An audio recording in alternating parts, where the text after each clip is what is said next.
Welcome, everyone, to another edition of Awaken Inner Wisdom. I'm so happy to have you here. Each week, we are transforming relationships to love and life. I'm happy to have you here live. If you have questions, please put them in the comments, and they will go ahead of anyone who's pre-submitted. We actually have quite a few questions today. I'm excited to get through hopefully all of them. And if not, I'm always going to roll them over into the next week. So please don't hesitate to jump in, ask your question live, ask it on replay. You can still put it in the comments and I'll put it over, or you can go over to bethbell.me/question and you can ask your question that way. It's a little bit more private. You don't have to have it in the comments, but it's always fun to have you here live. So thank you for tuning in. And I want to say a couple of things up front that I've had a number of my friends say, oh, I want to ask a question, but I'm not sure what. And so it's super easy. It's anything that has to do with transforming your relationships to love and life. And so what does that mean? Anything that's causing you heartache, heartbreak, or just not happiness, right? Anything that you're like, I just want some advice on this. I want some insights.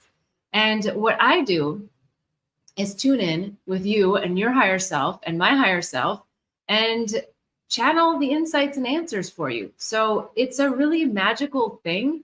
And I really love to do it because I feel your energy. Even when I don't know who you are, I'm able to tap in. And so I really like when you give me these questions live as well, because I can just immediately tune in. I know you're here with me online. And if you pre-submit and you're not here online live, that's fine too. Watch it on replay. Give it a little like, give it a comment, share your insights and what you got from it. It's always helpful to see what others think of the responses to the questions. So exciting to see the insights that come through. I enjoy it just as much as all of you. And another thing that was coming through that I thought was really interesting is that a lot of times I'll get like some things that get a little bit more philosophical. And I love that as well.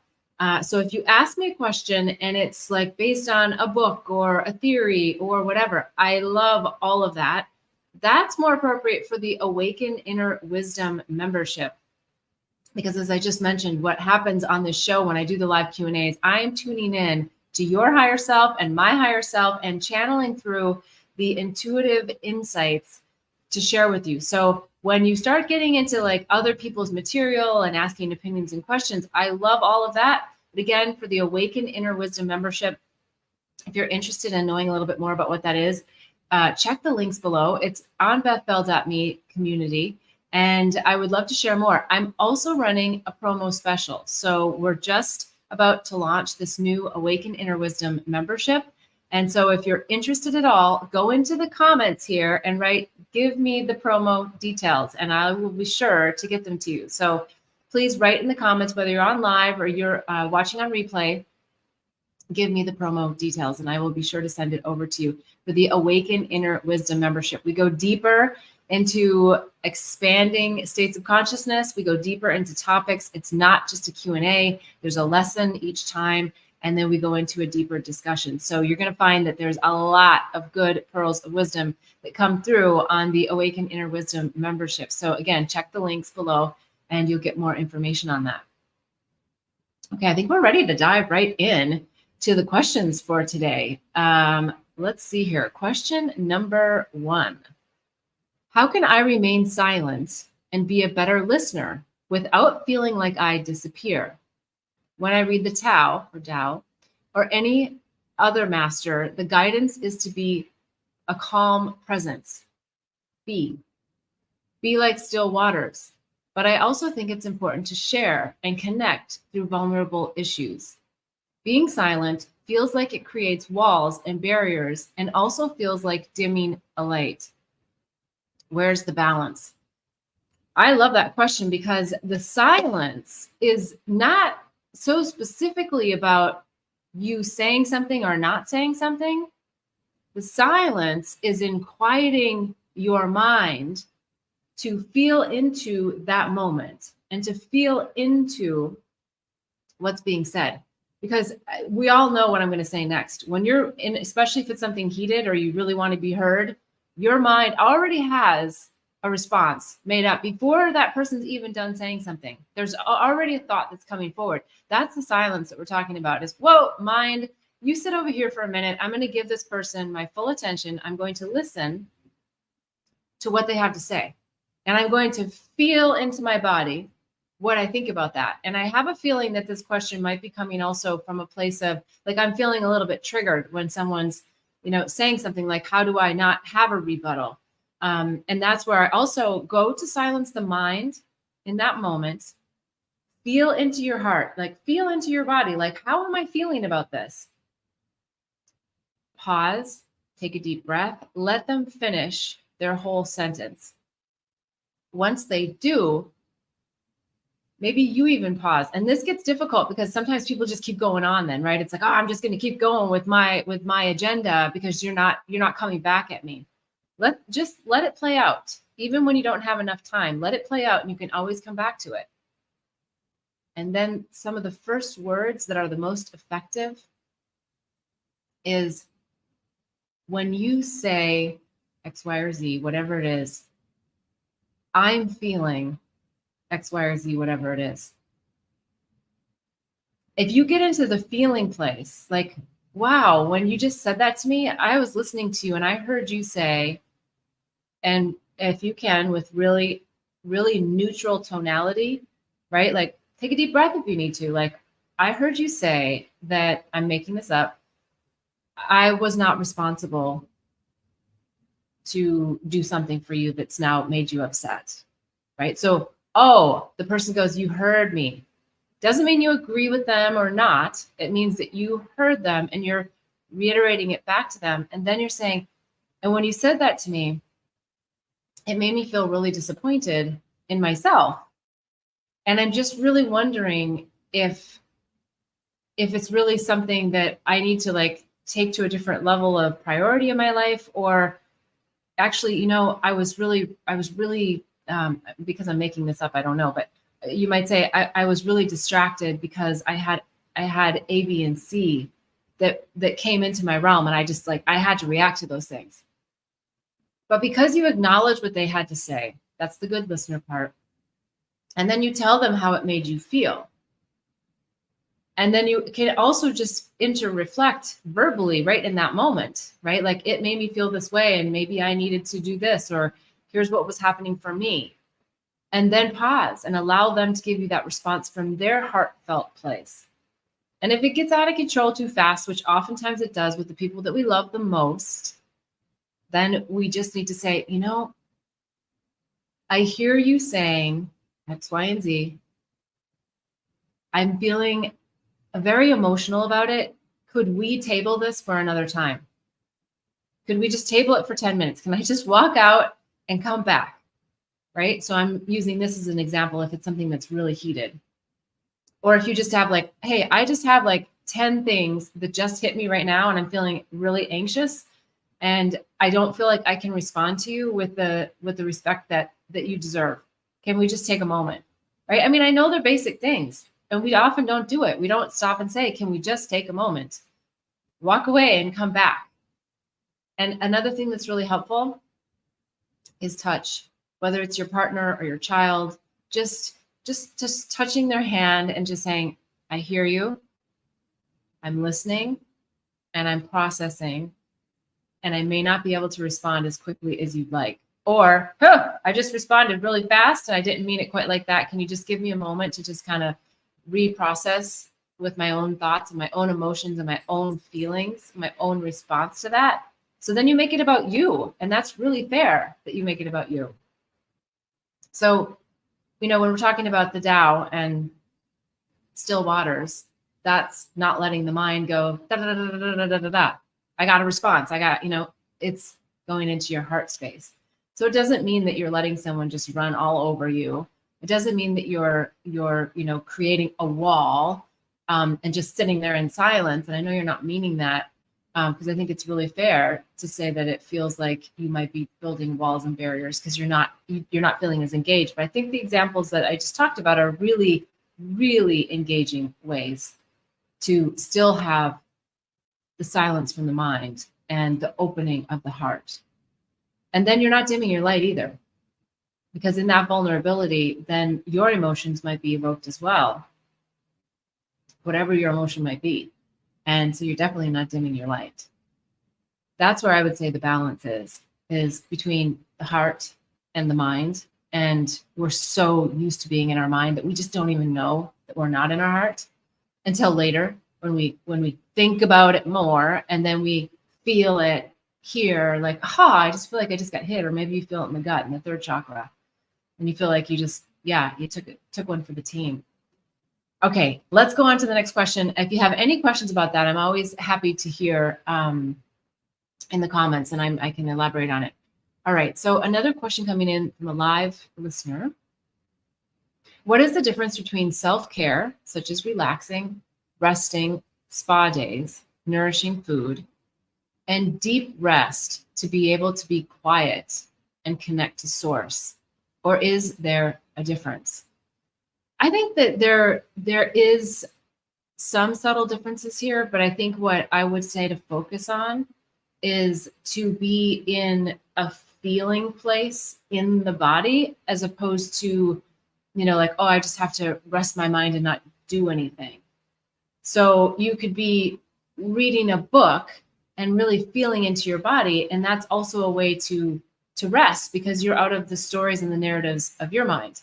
You can go to the spa, which I think for a lot of us, it's really, really a great place to just really feel into our bodies, because we surrender into that, there's that beautiful feeling of having someone else, touch us and relax us. So I think that, those things are really helpful for self-care, when you can just easily drop in. A massage to me, a spa to me, is an easier drop in than the mind, because a lot of times, even though we're reading the book, let me go do this, or let me go this, or let me overlay that to my life, which are all, decent things to do, but it keeps the mind super active. So if you're reading, just keep in your body and your feeling center place. Connecting to source. So I think one of the most amazing things, and I know you'll agree with this, is Mother Nature. If for any of the listeners, if you live near the ocean, go to the ocean. If you don't live near the ocean and you've got a patch of grass, because now we're just moving into summertime, take your toes and put them in the sand. Take off the shoes, put them in the sand, and feel every little grain of sand. That's your only mission, is I'm going to put my toes in and I'm going to feel every little grain of sand. I'm going to feel like the big little pebbles that might be in there, or a little tiny stick, or whatever it is. Like, focus really micro on the feelings in your feet. Now, if you're not by the ocean and you've got a patch of grass, feel every little blade of grass. If you've ever watched a baby or a small child, that's what they're doing. They're experiencing like every little thing. They don't necessarily know that they are, but they're very curious about the feeling and the textures of things. But because we get so far out into interacting with our external world from our mind, we don't necessarily do it from that feeling place. And the reason why I think I'm focused on the feet right now in this feedback is that our insight is that the feet have so many sensory, foot reflexology. We know this. And so the feet also bring us right down into our body, like into the, really grounded, as opposed to, maybe something on our head or whatever. But it helps just us to focus our energy right into the body, right down to the feet. And if you aren't outside, or let's say you're watching this on replay and it's wintertime, you're like, I can't do that. Go get a rock, find a rock, like maybe a rock like this size, I don't know, and one that has some rounded edges to it. Put it on the floor and take your foot and rub your foot on this rock. It's like your own little foot reflexology that can happen, but focus in on the feeling on every sensory point on your foot, right? So it might be the ball of your foot, it might be your big toe, it might be the back of your heel, it might be the arch of your foot. And just experience that. It gets us back to like the basics. And I know when we're really busy and we have a lot of things going on, that seems really juvenile almost to say, but that's what we did when we were kids, to be in our bodies and to be here now. And so it's a simple little thing that's coming through. And I think you'll find it to be really, really helpful. and deep rest to be able to be quiet and connect to source. And so to me, that's deep rest. If you're really focused in on just sitting and just being with the sand, being with the grass, being with the rock, just every thought that comes to mind, just letting it, and I'm assuming that you're asking this from a time that you can actually go and have this quiet time. Just let the thoughts go. A lot of times I think us spiritual people, we want to always get the downloads and, oh, I want to hear, all these things. And a lot of times it's not about that. It's about just feeling the peace and calm and quietness within our nervous system. And that's why I think the feet can be so helpful for that, is that it's really a relaxing way to connect into our humanness and our body, and the feet that walk us all around every day and get us where we're going, and just honoring it. And maybe it's also just taking your hand and massaging your own foot and just feeling it. That happy baby pose that they do in yoga, where you've got your legs up. I can't do it on here, it'd be crazy, but and your hands are holding on to your own feet, right? I mean, that's what happy babies do, is they touch their own feet, and they're very connected to themselves and their whole body. So we got to go back to the basics sometimes. And I know it sounds basic, but it is. And it's a very blissful way to really engage with yourself in those quiet, truly, truly restful moments. Okay. If you want a little bit more on that, I'm happy to comment more. So please put that in there. Okay, let's go on to the next question. My boyfriend and I have been dating for about 6 months. He says he's totally in on our relationship, but he's clear he doesn't want to take care of me as he has done that for other girlfriends. I don't need him to take care of me per se, but it feels off because I'm looking to have a partnership with him, and that means we're taking care of each other. Thoughts? Yeah, I have some thoughts on that. I'm going to say something really, really 3D. It's something that happened to me a long time ago. A gentleman, a dear friend of mine, said to me, Beth, where a man puts his wallet speaks volumes. Now, I did not agree with him at that time, because I don't think that relationships have to be about money and who spends the money. But it came back around a while later that I think your last comment here is spot on with what he was trying to tell me, which is when we really are looking to be in partnership with someone and we feel that resonance with someone. And look, the 6 months, maybe it's just not long enough. Sometimes men move faster than women. Sometimes they move slower than women. But if that resonance isn't there to where you feel like, I want to do everything I can to support your mission in life, and it's reciprocal, then whether it's money or it's time or it's connections, and prioritizing you in their life, like all of that really matters. Now, back to that 3D example, for that particular person, spending money on someone in his mind from a male perspective meant that, yeah, I am all in, like how much money I spend. So I'm not trying to say that men have to spend money on women to say that they're all in. I'm saying that from a very masculine perspective, there is an element of like money is an important aspect for most people. I'm not saying it should be, but it is. And for men, when they want to support you, oftentimes that comes through money, but take it off of the money part. And your question wasn't actually about money specifically. It was about taking care of me. Then I think you really got to ask yourself the question, are they really in on my mission? Are they really in on me? And if not, it may not have anything to do with you. You mentioned something about previous girlfriends. It may be that the scars that they have from them, but they need to be able to get through that in order to have that real divine complement relationship where the two of you are supporting each other equally, where you're stepping up and saying, I want to prioritize you and your mission in life. And so I think that there's a big, I don't want to call it a red flag. I just want to call it like a pink flag.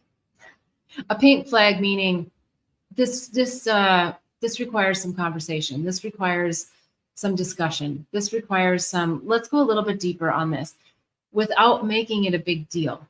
Oftentimes men don't want to have the deeper discussions. I mean, it depends upon where they're at in their awakening process.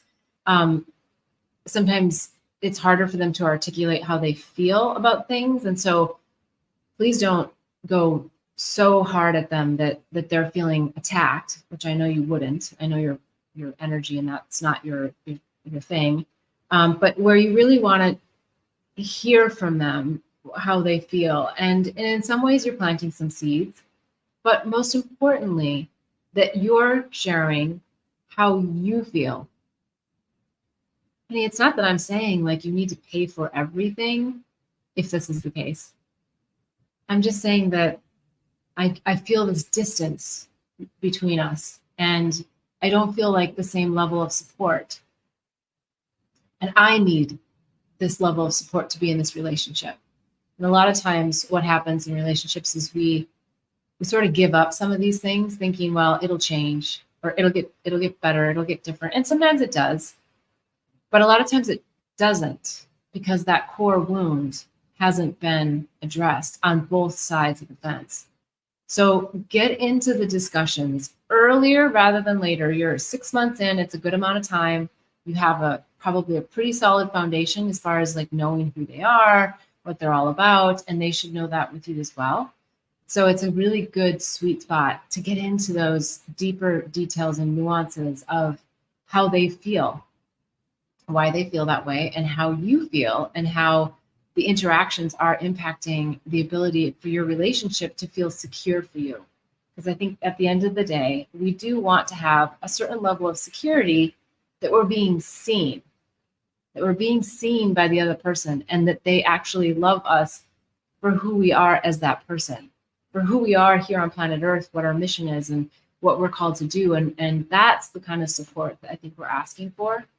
So we don't have to make it about money. We make it about presence, we make it about priority, and we make it about a healthy, interdependent type of relationship. Okay. All right. The previous question, thank you, wonderful ideas and insights.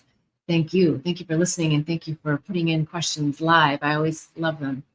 Okay. The next question is, the ebb and flow of energy seems more extreme, making it more challenging to be consistently happy. I'm a very awake person, so I don't need the basics. I need to know how to navigate through the deep dives of emotions that come through. Yeah, I think this is where we have to recognize that some of it's our shit, some of it's the collective shit, some of it's planetary stuff that's happening, some of it's solar flares, so there's just a lot happening. And so I would just go back to things that I think you already know. Because you're asking, I don't want just the basics, but sometimes the basics are the things that we miss, right? And the basics are protecting ourselves energetically, tuning and toning ourselves. And that requires air movement. I know I talk a lot about breathing, but I also think that there's something more than just breathing and the breath. I think it's really tuning in to our breath, and whether it's the fire breath. I'm not saying the right words, but where you're literally going, right? And you're breathing deeply in,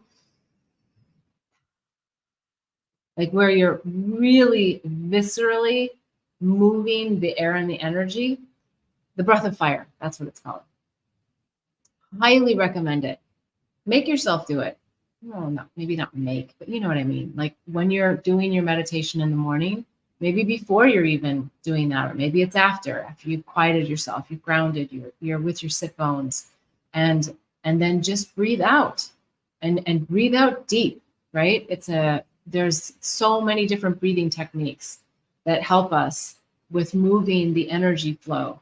And I think this is one of the most basic yet complex ways to do it, because if you're not really intentional about the breath, then it's basic. If you're intentional, it can get complex because you're actually asking the energy to move through you. And you're also asking for protection in your energetic aura. You're asking for whatever is right for you, A lot of times it's a purple bubble. Sometimes it's installing like mosaics, a mosaic of mirrors, so that you're just reflecting back to people whatever it is that they're projecting onto you. And I'm saying this for this person who's very much an empath and absorbs a lot of emotions, a lot of things that are coming from others, even in small groups of people. Or maybe you're in a crowd of people. I was out dancing last night. That was fun.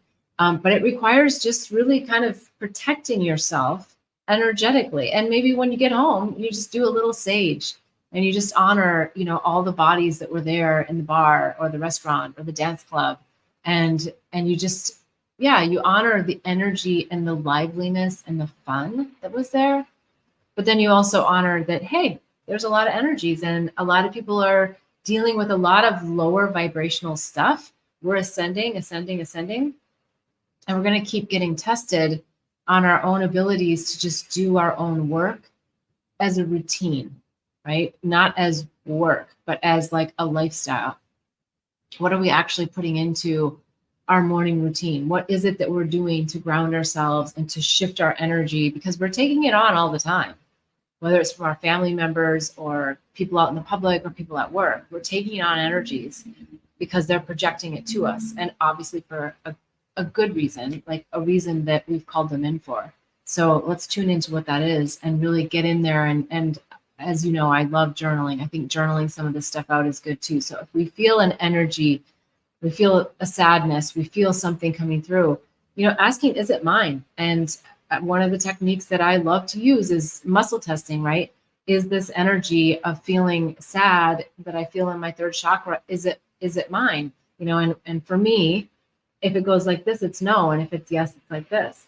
So you can start to ask some of that. And if it is yours, then you can start asking some questions of, ooh, like where is that?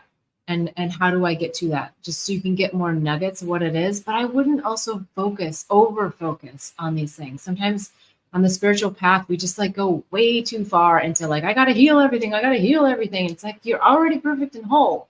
We're just unraveling the mind and healing the mind back to the wholeness that you already are.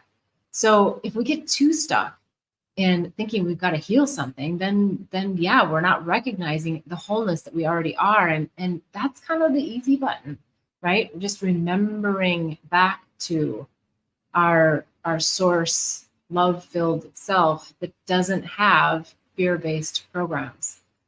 So yes, hopefully that's helpful. If not, or if someone else that's listening live has something they want to have clarified, please feel free to put it in the comments, and I'm happy to talk a little bit more about that.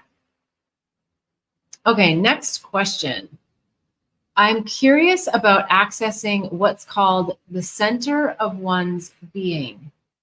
It's the core of emptiness that poets have spoken about, referring to it as a gaping loneliness and impermeable isolation.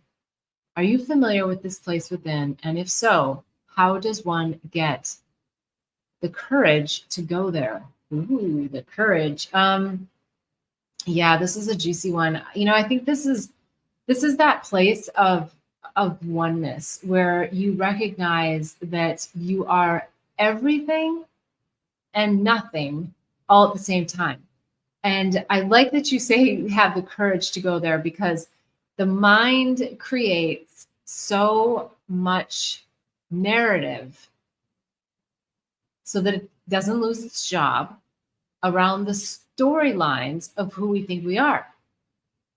So it does actually take courage, because when you start unraveling the mind and you start really peeling away the storylines, is that true? I think is it Byron Katie that always asks that question, is it true? Because is it really true? Like on an ascended level of things, is it really true? It might have been something that happened to you, so it might feel true. Like, yeah, that happened. That person rejected me, and that feels true. But is it true? And you really go into the deeper part of that. So back to, I guess, the question at hand, is that inner place, right? And it's the inner place where the mind doesn't exist. It's actually, I don't want to say that it's difficult, but it is. It can be very difficult to get to it. It's the the Buddha place. It's the Christ consciousness place. It's the awakened, enlightened place that many have shown us as they wandered the earth, whether it was Jesus, Buddha, Krishna, Ra, right? It's that place where they're just lined up to source. And we're all here on a journey. We've set like important milestones on this journey for us through relationships. If we don't have relationships and we don't have other people, then we're just sitting by ourselves, right? So we want these relationships to come in. Sometimes these relationships feel like they're a little bit tumultuous and whatnot, but it's just a reflection about our relationship that we have with ourselves. And so getting back into, what did you refer to it as? The center of one's being, that is that most peaceful, still place, because the mind isn't telling you who you are or who you're not or what you should do or what you shouldn't do. You're in that real core being place, which, yes, we're all working towards that in our own way and in our own time and in our own determined lifetime. So it might not happen in this lifetime, or it might, we don't know. We knew coming in where we set our soul's plan, but we don't always know when we're on it exactly how. But I know that you know that there's been times in your life that you've had a breakthrough and you just went, whoa, like I get this, whatever this is, on a whole different level. So we never know whether it's a near-death experience, we get struck by lightning, we lose our jobs, we get a divorce, or whatever these things are that are very human things, but they wake us up to get a taste of that core within ourselves, oftentimes through pain, but it doesn't always have to be, right? It can just be through love that we access these beautiful spaces and places within. So yes, the courage. The courage is simply to tackle the mind, to be open to what the mind is going to bring you. And as soon as we sort of get through one layer, we get tested with bigger stuff, right? I know years ago, I felt like, oh my gosh, manifesting was just so easy. And then it felt like there was times where I was like, wait a second, like, why isn't this working? And, and it's because we're getting deeper into some of our more ingrained belief systems based on us, based on our parents, based on our ancestral lineage. So there's a lot there, but you designed your life coming in. So just remember that you designed it so you could unravel it. And I think that the best part is just have a little bit more fun along the way as we do all this work, this unraveling, and call it fun, right? Okay. We'll go on to the next question. And again, if there's anyone that has something they want to share on that, I'm happy to hear it. Okay. Where is the tipping point between compromise for the relationship and where resentment builds up? Okay, so this one is a little bit short and I like it. I just want to make sure that I'm not extrapolating something that's not really here. So let me tune into the energy of it. The tipping point between compromise for the relationship and where resentment builds up. Okay, so if you feel that you are compromising in a relationship, the feeling that comes through on this is that you're not sharing how you're feeling and what you need. So if you are doing that and you feel like you're constantly sharing what you need and the other person isn't coming to the table and that you feel like you're giving up more, I understand, then you would start to feel some resentment towards that. But again, since we're calling in these relationships for our own growth, we have to recognize that the resentment that we may be feeling may have more to do with us not speaking an element of our truth, and not always intentionally. Like sometimes we just can't get to it. We're not feeling it. We're not able to articulate it. But I'm just suggesting that we reflect back on it. Don't over reflect on it, but just reflect back on it and feel into, did I communicate what I really needed? Were they able to listen to what I really needed? Did they really understand? A lot of times people think they understand. We think we understand what someone else tells us that they need. And it's totally different. It's so wild and weird how that happens, right? We think we totally understand what someone needs, and yet no, we've like completely missed the boat. And we might have been listening, but we just didn't get the nuance of their perspective. So we need to get into the resonance of their energy. Like, hey, I don't know, did I reiterate? Did I say back to you exactly how you're feeling, or was there something different there? And all of this takes time. And I think that's the challenge, is that we are so deep in doing and participating that we get rewarded for the more things we can have going on in a day, as opposed to, you know what, I did 3 things with incredible consciousness, incredible intention. And not only did I come up with, whatever it is, I put the energy out there for this to really happen. But instead we're like, oh my God, I got 15 to-do items done. And I understand there's the pressure from, our corporate jobs and different things out there. So I'm not saying that we can always just stop and say, oh, I'm only doing 3 things when your job is demanding, 15 or 50 in that day. But it's a deeper reflection, isn't it? To say, oh, am I aligned with the role or the job or the company that's really helping me to deliver my highest offerings to humanity? Is it like for my highest good? I'm not saying we always blame the corporations and the companies either, because we are the ones responsible, right? But sometimes there is a misalignment. So I'm just suggesting really tune in to like, how can I be more intentional about everything that I do? And, maybe it's just back again to what are the 3 things that I want to feel, the 3 emotions I want to feel today, and leveraging those throughout your day. And just moving a little bit more away from the to-do list, even though we're oftentimes like on the hamster wheel and it's really hard to get off because we have to get those things done. But maybe it's also pushback. And if we don't have someone we're reporting to that can listen to some of the things we're pushing back on, and for good reason, then I really think we need to start evaluating whether we're in the right role. So hopefully that's helpful. All right, let's go on to the next question. I felt my performance review was not fair. I tried to think positive, but it destroyed me. At work, I have been feeling microaggressions from some coworkers. I have shared my feelings about this with the management, but they called it a victim mentality. I believe I have delivered quality work this first year, but I don't feel valued. This is a part-time job, and I just finished my first year at this work. On the last day of the contract, I was told there may not be any work for me next contract year that starts in September. They hinted that they don't mind me looking for another job, but I am not officially cut from the team yet. My email is still active, and we have the end of year meetings next week, which my manager told me it's okay if I cannot come. I still plan to go because I need to clean my locker and need to get paid. Am I just being victimizing? I think you're in denial.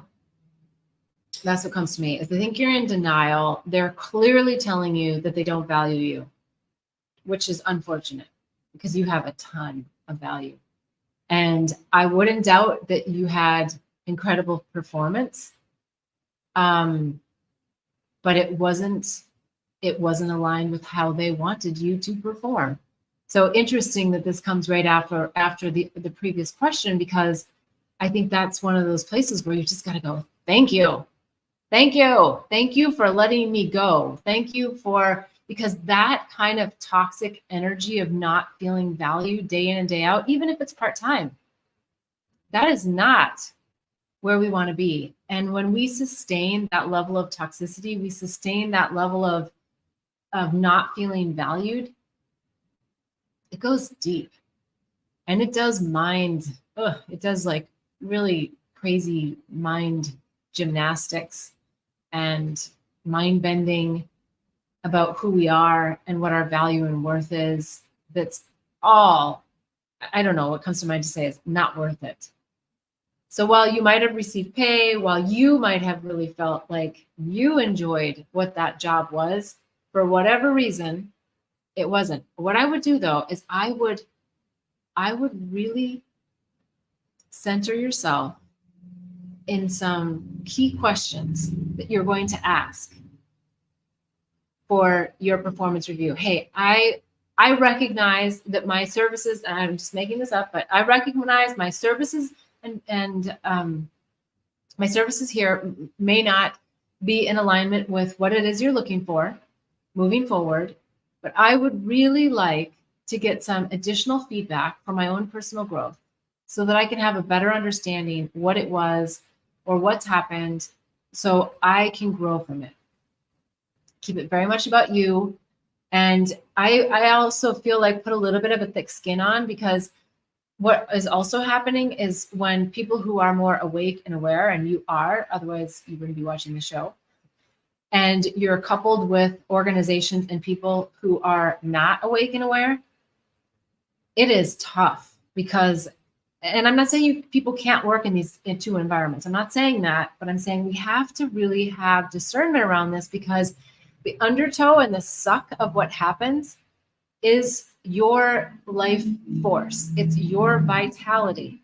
And when you keep working somewhere for a paycheck that's sucking down below, even when you enjoy aspects of your job, but when you've got like a team that's telling you we don't value you, that is an absolute disaster for complete dismantlement of your bright shining light that you are. So find a place that, and I don't know, you didn't say whether you actually liked the job or not. So if you did like the job or you liked aspects of it, then I would find another job that has those aspects, right? So the good news is then you know, oh, I really like doing X, Y, and Z. And then find a team that will really take you in and see your gifts. The other beautiful thing about the situation is that if you go in to get the feedback, number one, you practice using your voice. Number two, you practice sort of standing up for yourself, is what I'm getting. To say, I'm not just going to walk away quietly. You're not fighting. You're not arguing. You're just saying, the writing's on the wall. I would just like for you to interpret what the writing is, because there's elements of this. I understand that you maybe aren't looking to renew my contract. So I just want to know a little bit more about where you feel, and maybe you got this in your performance review, as you said, it was not fair. And I think that, again, it's that rub between people who are awake versus not at all awake. Get the heck out. Thank them for letting you go. Thank them for, and maybe, you know what, as I'm saying all of this, maybe it's not even worth your time. Maybe it's not even worth your time to go in to get those insights, and you do that with yourself. Or maybe you find one or two people that you did feel like might share something with you, because they probably, if they're so asleep, they're probably not even going to share what the real deal is. They don't even have the maturity to share with you the real deal. So I don't know. You're going to have to feel into that one, because it feels like they're not worth your time, but it feels like there's some really juicy nuggets and an opportunity for you to express your voice, for you to learn something more about how you're interacting with others, or at least the impressions that they have about your interactions that you're not seeing. It doesn't make them good or bad. It just makes it like, let's just see this stuff. Let's see what it is. Yeah, I look forward to hearing more about this. I hope you'll come back on and ask either more questions or give some feedback as to how this goes for you. But move on, be happy about it. Do your very best to not let the scars linger, because otherwise, you know what happens is we take that same stuff into the next job. As if we don't get the lesson, then we just relearn it with another group with the same patterns. So you have value. There's no doubt you have value, but you also have to see your value and know your value and sit in your value and use your words and your energy to be in your value, so that when you go to that next position, that people are seeing that value and know that you value yourself so much that they're not going to mess with you, because there's no reason to. Hopefully that's helpful. Okay, let's go on to the next question. We're just down to the wire here. My question is responding to toxicity. There is so many different forms of toxic behavior in others, especially with those we love and can't avoid. How do we tread through toxic, unhealthy behaviors? Wow, it just feels like there's always a theme, it seems like, on these shows. And these people are from all over and different places. So it's not that we're all in the same group and hearing each other. So this is fascinating. Again, that toxicity is people's stuff is coming up. The life lessons are coming at us faster with more fury. And the people who are on the awakening journey work through them. The people who are not, they're going to spiral into the depths and they're going to try to bring you in down to their level with them, because that's how they're going to feel normal. As if you get in the same shithole as them, then they're like, oh, then I'm okay. No, we don't want to do that. We don't want to be in that. I know what you're saying about family and toxicity. We have to start thinking about these people as characters in our life, and I know that's hard when they're family, especially.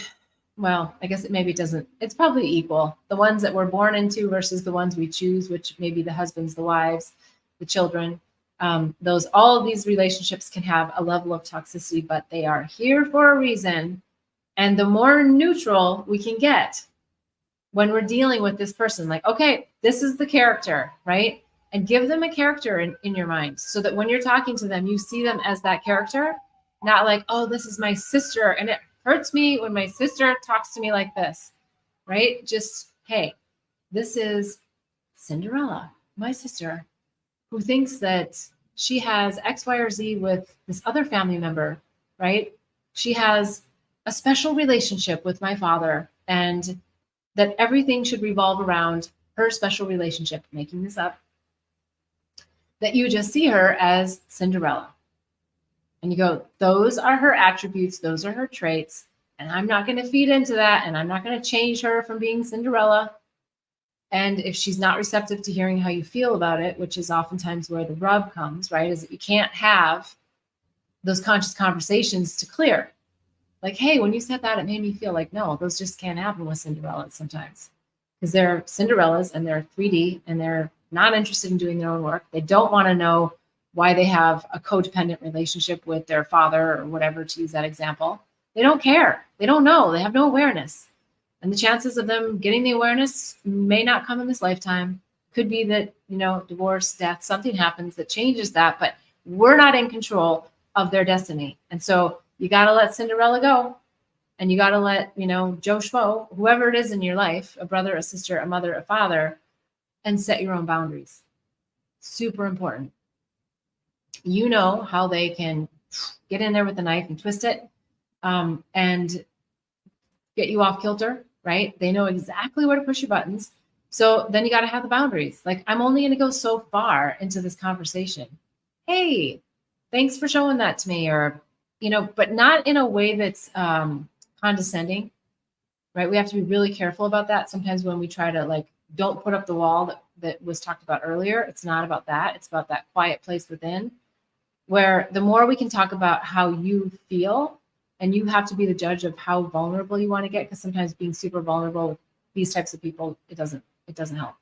So really feel into that. Feel into how you can be more vulnerable, but not too vulnerable from a discernment standpoint, and where you can set up your boundaries so that you can see if there's any glimmers of hope where you can kind of start to open the dialogue. And if not, and this is my boundary, I'm going to only spend this much time, and and thank you, and you move on. And tell them your boundaries. Like, hey, when we talked for that 15 minutes, I walked away from that just feeling really drained. You might have as well, but I don't want to do that again. So, and you maybe don't use the word boundary, but I'm going to have a boundary. I'm going to set a time limit that if we're not coming to some resolution that, again, whether it's 5 minutes, it's 1 minute, it's 3 minutes, that's really up to you. But then you say to her, or him, I've only got this much time that I feel like it's going to be productive. Otherwise, it's not productive for you and it's not productive for me. So that's a boundary, right? It's like, whatever that is. Or maybe it's you don't see that person, or maybe that's that you don't accept their phone calls all the time. Or, I'm not saying, sometimes when you tell people like, I have this boundary with you, then it's like so triggering for them. So I'm not suggesting that you actually like call out like what the boundary is. I think you just need to be sure on setting them for yourself. Okay. All right. I got to get to this last one. There's a couple more, but let me do this last one, and then we've got a couple of things, and we're closing out. What are some creative ways to show love to your partner to keep things interesting when you're in a long-term relationship? What comes to mind is to have a special night. I don't know what, if it's dinner, if you, just make something special, a special date, and ask them, what is one thing that I don't know about you that you've always been scared to tell me? And if they don't have anything, you might just pause just a little bit longer. Or what is one thing that I don't know about you that you don't want anyone to know? Right? So it might not be personal, and just sit with it. I think I know that sounds really odd to say, like creative ways to show love, but I think what it does is it helps bring a level of vulnerability into the relationship. And then the most important part of this to show that you love your partner is your presence, is your pausing, is your like, I really want to hear this. And if there's anything I can help you work through, I'm happy to do that too. But I really want to hear from you, like, what is, or maybe it's what is your deepest fear that you're dealing with right now? And then you just listen. These deeper questions, sometimes, you feel like you know your partner super, super well, but sometimes they don't even know what fears are coming up. And the more you can sit with them and give them your presence, that is love. Okay. Presence, I mean from here, from your heart, not presence from here. Not like, okay, I'm thinking, I'm going to come up with a response, to your biggest fear. I'm going to tell you why it shouldn't be your biggest fear. And I'm going to tell you how I'm going to help you. No, just calm down and just be here, right? Oh, wow. Thank you for sharing that biggest fear. And practice. It's like a great practice to just seeing each other. And what is one thing that you would love for me to do that I don't do? Right? It kind of depends on people's love language too. What's one thing that I could make for you, or I could buy for you, or I could, whatever it is that would really make your heart sing. Maybe it has to be within a certain budget or something, but just asking them that evokes an emotion, like, and why? Like, why, what is it about that thing? And how do you really feel about it? And just get into the fun of it. That presence is the gift. That is the gift to help long-term relationships, because sometimes we just get into autopilot mode. And we're like, yeah, I know this person. And you've built a narrative around that, who that person is. And oftentimes you're probably 99% right. But what about that 1%? Or maybe you'll find out that it's 50-50. Who knows? Or maybe you find out that it's totally different balance than what you thought. But whenever we can feel heard and validated, that's when we really feel love, because we feel like, oh, wow, you really care. You really care about me. So, okay. So thank you, as always, for all these great questions. It's just so amazing what comes through. And I appreciate you listening live. I will always take questions that are live over the pre-submitted questions. So if we run out of time, that's kind of the balance of it all. Go over to bethbell.me, because there is the State of the Heart assessment. I would love to see here in the comments. One time I asked this question, what color is your heart? Please put an emoji into the comments. And I asked the person why. They said an orange heart. And they gave me the most elaborate, most thoughtful, most amazing response. So feel into right now, where is your heart? And if you haven't already done the State of the Heart assessment, I encourage you to do so. I think you're going to find some really interesting things about yourself. You'll get an email back from me that's very specific to your answers, and some support on how to shift your heart from the 4 stages. Now, in addition to that, if you haven't already checked out all of my handbooks and resource guides, There is the Awakening and Healing Handbook. It's an amazing guide with lots of tips, tools, techniques. It's a supplement in some ways to my book, Angels, Herpes, and Psychedelics, where I talk about a lot of different modalities that I ran across over several years of deep diving in my spiritual journey. And the Awakening and Healing Handbook goes into more detail about each one of these different modalities. So there's lots of juicy stuff in there. If you're looking for a way to overcome something, that's a great guide. And there's the Psychedelic Resource Guide. I know there's so much going on right now in the media around psychedelics. We've got MDMA that's up for a decision from the FDA, and there's lots of controversy happening right now and lots of stuff happening about psilocybin. I don't get into any of that controversy in the Psychedelic Resource Guide, but I do share a lot of really incredible information and a lot of great resources. So if you have any idea that maybe spiritual medicines is on your journey, head over to bethbell.me and check out that Psychedelic Resource Guide. The Herpes Handbook. I just had a conversation about this at a dinner party of all places, and how important it is for people who don't even have herpes to have access to information, because the partner, being the partner that doesn't have it, it's really hard sometimes to know, like, how do I handle this? Like, I really like this person and I really want to be with them, but I don't know how to handle the situation. Or maybe you haven't met someone yet, but you want to really get into a deeper dive with yourself on how do we get into these viruses of the mind and overcome them. So the Herpes Handbook is a great way to overcome a lot of the challenges that people with herpes have, and for their partners, and for situations when you actually have an encounter with someone who does. But I think everything in there really applies to viruses of the mind in general. So it's helpful from that front.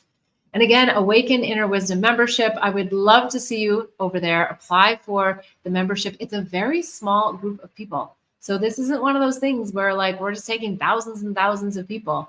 It's a small curated group, and we will go deeper into concepts that are expanding of consciousness, and go into deeper discussions. And there is a Q&A there, but it's not like the show. The show is free with lots of questions. You can ask anything to help transform relationships to love and life. And the membership is quite a bit different. It's much more philosophical and much more expansive, and goes much deeper into the awakening of our inner wisdom, which is always an ascension journey. Okay, let's see. And I think that's it on my list here today. So we're past the hour. Thank you so much for tuning in. I appreciate you. I appreciate all your time today. And if you've liked the episode, please give it a thumbs up. Subscribe to my channel, hit the bell, and you'll be notified of future shows. But until then, wishing you much bliss and love on the journey. Namaste.